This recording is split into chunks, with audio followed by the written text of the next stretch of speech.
Amazing grace, how sweet the sound that saved a wretch like. Hi, and welcome to Straight Talk About God video. I'm Jack. Now this is the Perfect Human series, and in segment number 1, we showed that God created a perfect man and a perfect environment. He had to create the perfect environment so man could live in the perfect environment and be helped to do what God wanted him to do, right? Now in part 2 of this series, on man as he was created, we'll be looking at some of the ways that God accomplished our poor attempt at technology. Okay? Jonathan Hammond, let me show you that book. Jonathan Hammond, The God Code in Creation. That's a wonderful book. Really neat.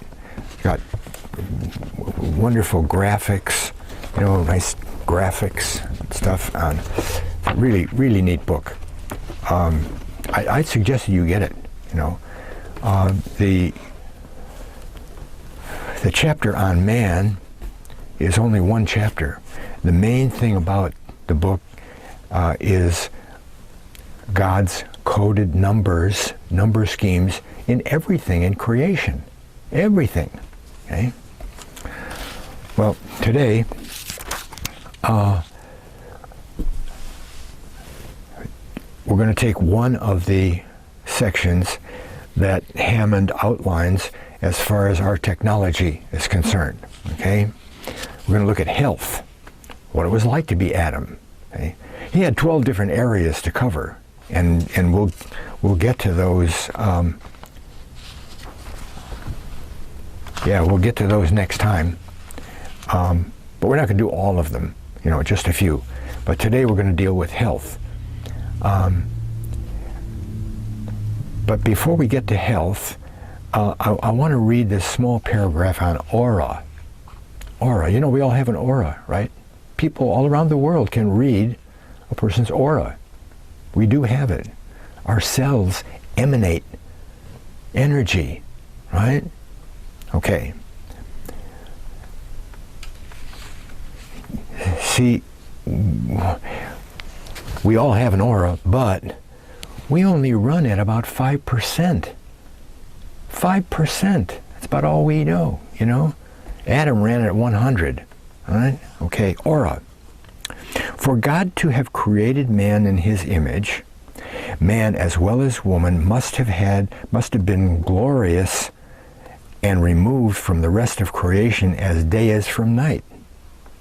Since God is light, it is only logical that man, created in God's image, in his sinless form, was created to shine light from his own being. Just as we today still produce infrared energy at the cellular level. Visible light is only just next door to the infrared in the electromagnetic spectrum, with light simply a higher form of energy than infrared. Man would literally be clothed in light. That's important. Clothed in light, with the strength of his garment emanating deep from within him as every cell sings its God-given song of energy. Okay? Man and woman would walk with God in harmony as their terrifying yet beautiful bodies shined like pure crystals in glorious, luminous light, and would be God's signature of authority of man to have dominion over all creatures for which they were fearfully submit. You see that light being coming, you want to run away. But let's take a practical look at this, okay? In Genesis it says, God said, let there be light. Have you ever wondered how God could have, there could have been light when God didn't create the sun until day 4? Supposedly, there was no sunlight on day 2, but God said, let there be light, and there was light. Actually, he said, light be. Well, what kind of light would that be? Wouldn't that be the same kind of light here? Wasn't the Spirit, Jesus' Spirit, the Holy Spirit, hovering over the deep? And what about Jesus turning on his aura? Boom! And there was light. All right? The same as the Mount of Transfiguration. Right? The disciples looked up and Jesus was transformed into a figure of light. Right? Simple, right? Okay. Okay, health. Health. First of all, we have to look. Wait a minute, do I have any? 5%? Yeah, okay. First of all, we have to look at the physical condition of man and his long-term health benefits at the time he was created before sin. This is a little bit ridiculous to go over, but man was virtually a Superman at the time he was introduced into creation. Forget about what we are today, because there is no comparison to us with what man was back then, fresh from the hand of God. An uncompromised creature, no UV, no bad stuff around, no bad radiation, created in an uncompromised environment, right? Not only the body, but the earth, as we said in number 1, okay, part number 1. Man's mind was at 100% efficiency, and we work at 5. As God would have it any other way, and his body reflected the craft godship, pretty good word, craft godship, of a perfect machine with a perfect computer housed inside. Brain? Perfect computer? Wait, I'm losing my place here, right?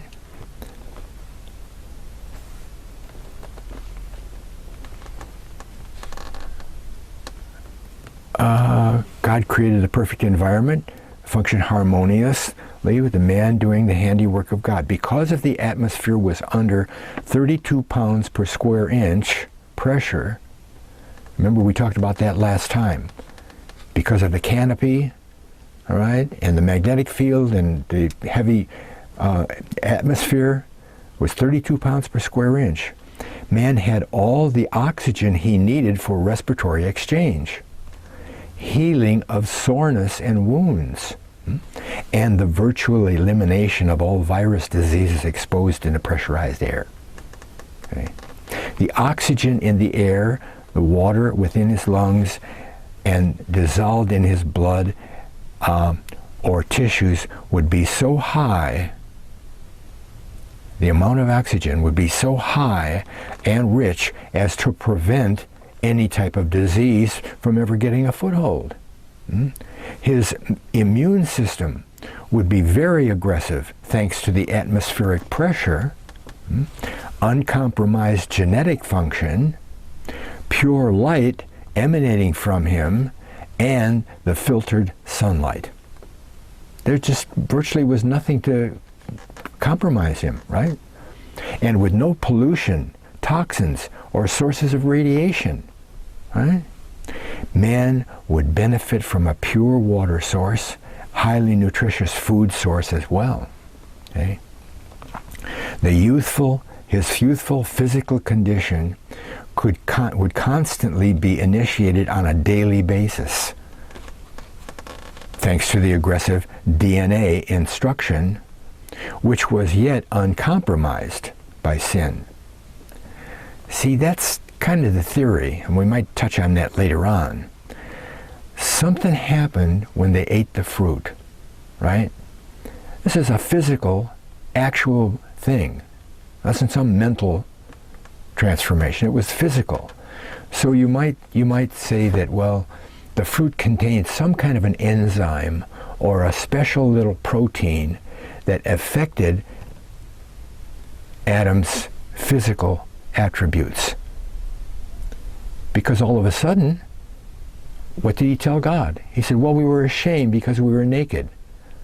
How did they know they were naked? They were naked before. They weren't ashamed before, but they lost their aura. It went down to almost nothing. They lost all kinds of ability.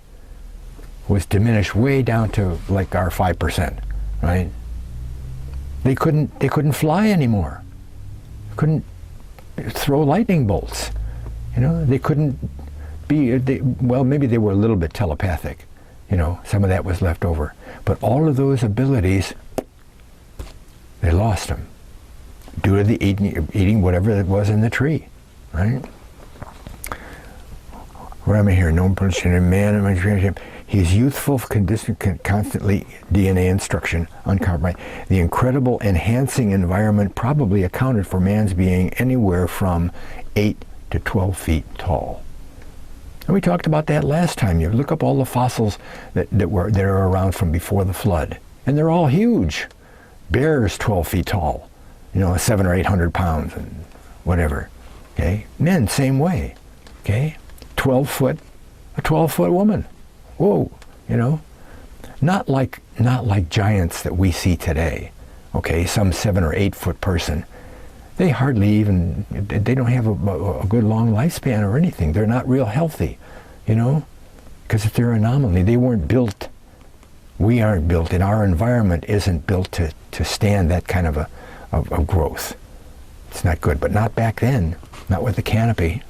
Right? 8 to 12 feet tall would be no barriers to his normal growth from conception to maturity. Okay? Today we experience stunted growth and impaired brain function due to many variables, but particularly lack of oxygen. Right? Too much UV radiation. Right? Contaminated water and food supplies. If we could compare ourselves today with someone before the canopy collapsed at the flood, we would appear as retarded, flabby dwarfs, in contrast to the extremely intelligent, very large, yet toned man and woman of that age time.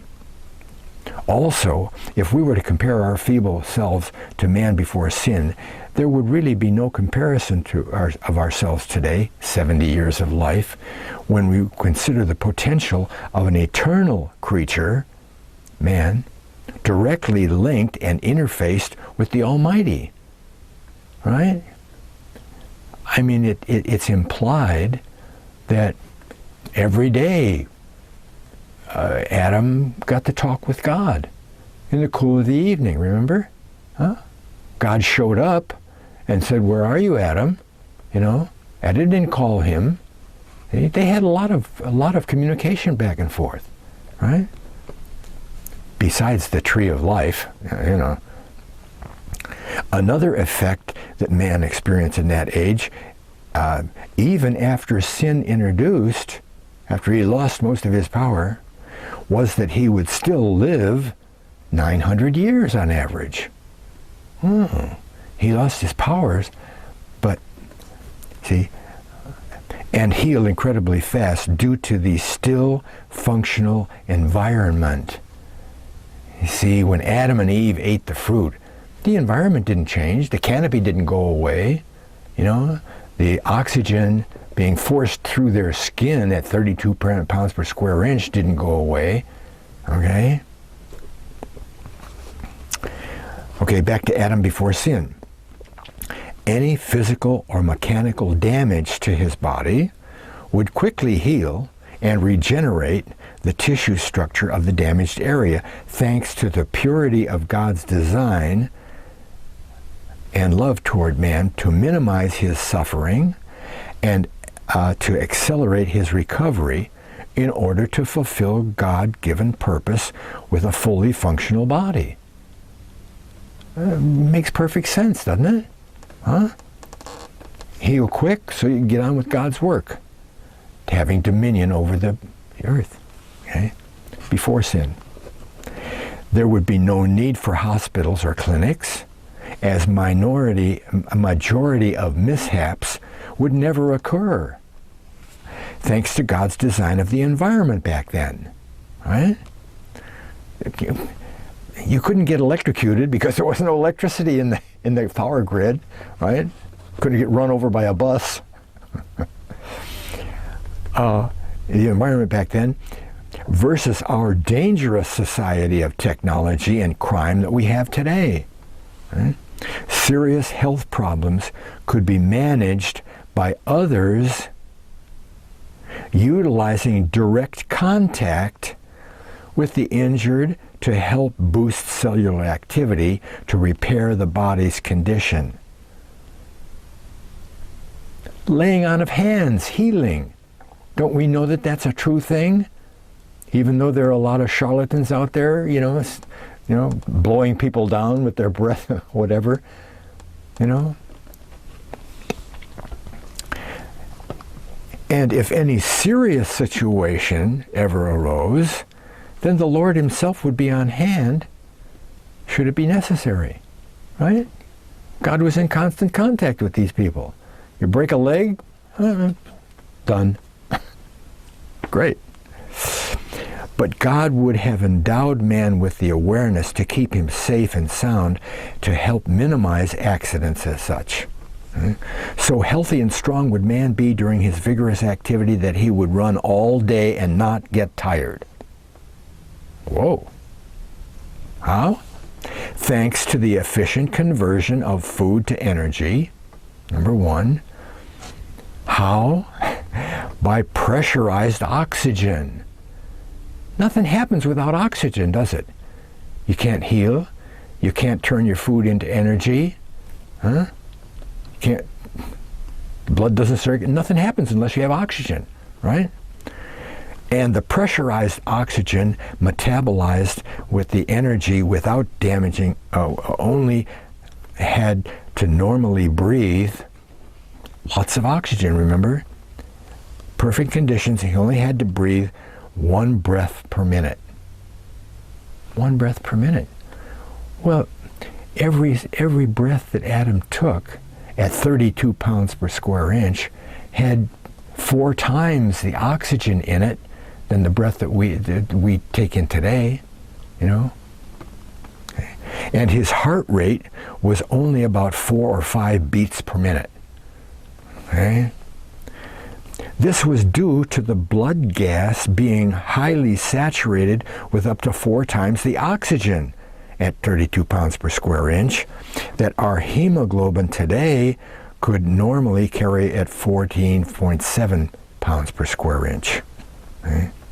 Since there would be no harmful radiation from the sun or any other sources, man's genetic function would be absolutely uncompromised, in both physical maintenance, keeping him eternally young, and reproduction, so that his offspring would be virtually the same, have same potential genetically and manifested physically in youthful growth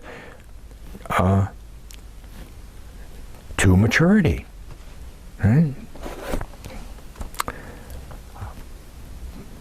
Boy, there's a perfect body, isn't it? What? Nothing affects that body, And with the environment available, wow. Okay? But I want to finish this part with a couple examples of high pressure. Okay? For decades, okay, heart treatment has been used with hyperbaric chambers. A hyperbaric chamber. Heart patients are wheeled in. This is what the article that I read said. Heart patients are wheeled into the chamber. They close the door, seal it up, and pump in heavy oxygen pressure, put up the pressure, lots of extra oxygen, leave the patient in there for however long they did, and he walks out. That's what it said, he walks out. Or maybe didn't walk out, but he was way healed. They've been using hyperbaric chambers for healing for a long time. See? Because the oxygen gets into your body, and the more oxygen you have, how many older people who were smokers and all that stuff can't get enough oxygen out of the air that they breathe, because we only have so much oxygen in the air. So what do they have? They have an oxygen tank. So they get more oxygen because they need it now. They need extra oxygen, extra high concentrations, just in order to live a normal life. Oxygen's the key, boy, and under pressure it gets right through your skin. Okay? Okay? The second thing is something I discovered when I was scuba diving. It was really interesting because I noticed what was happening. And then I said, oh, I can do that. See? Okay? I could take a breath and just hold it for a very long time without distress. Yeah? I never felt like I was holding my breath, like at the bottom of a swimming pool. I never felt that way. It was perfectly natural. I just breathe, look around, keep looking around, and pretty soon I'd have to breathe again, and I would just naturally breathe out, breathe another one in, and just go on and keep holding it. Okay? Well, I mean, I could hold my breath for 30 seconds easily. Just every 30 seconds, take a breath. I wouldn't have to take a breath. I concluded that this was because of the extra pressure. Okay, when you're down underneath the surface, like 60 feet, there's a lot of pressure there, and that pressure keeps the air from getting into your lungs. So the scuba tank is under a lot of pressure, and it forces that pressure into your lungs anyway, okay? So you're forcing more oxygen because of more air being in, and you don't have to breathe, right? I didn't feel like I was having to breathe any faster because there was more air, right? And therefore more oxygen getting into my lungs. And they say that when we take a breath, we only use 16% of the oxygen available in the breath. Okay? That's why you can hold your breath for 30 seconds. See? The first 16% goes in, but before you breathe out, you don't breathe out. You hold it. And while you hold it, more of the oxygen gets into your lungs, and you don't have to breathe. Okay?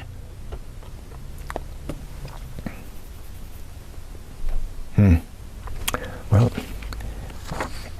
as Hammond said, God would create the conditions that would maximize man's ability to carry out God's objective, dominion over the earth.